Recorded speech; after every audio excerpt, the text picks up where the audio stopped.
If you look at why inflation is up, and again, we go back to supply chain, we go back to wheat prices and corn prices and cattle prices going up. We go back to a shortage of workers. We go back to a shortage of people, broadly speaking, in the United States. Last year, the population of the United States grew at the slowest pace in the history of the nation. We added 1 million people. So among the younger generation, the millennials, who because of the great financial crisis, as many of you may know, stayed home longer than you would have expected. The pandemic hit, they came back. So marriages and having children has been put off. And so we've had the biggest baby bust in the United States since the 1920s. There are very few ways to cure this situation other than having another baby boom. So by all means, encourage your kids to get out there and get to work.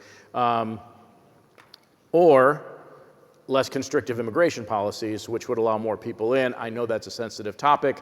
However, there are only a couple ways to cure this problem, which is number one, have many more people come into the United States, and I don't mean just across the borders, create a comprehensive immigration plan that allows for low-skilled, medium-skilled, and high-skilled workers to come in, because we are literally close to 4 million workers short in the United States, which puts upward pressure on wages.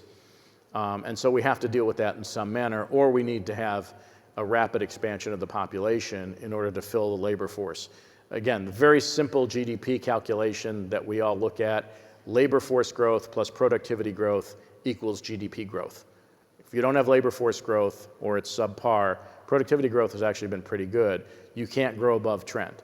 And so while we are hot, we're hot not for those reasons, but we're hot because wages are going up. And again, we're having deferred demand now come back in the way of more aggressive purchases as people come out of hiding, if you will. So those are the things that I look at, and I don't see the Federal Reserve raising interest rates helping any one of those situations.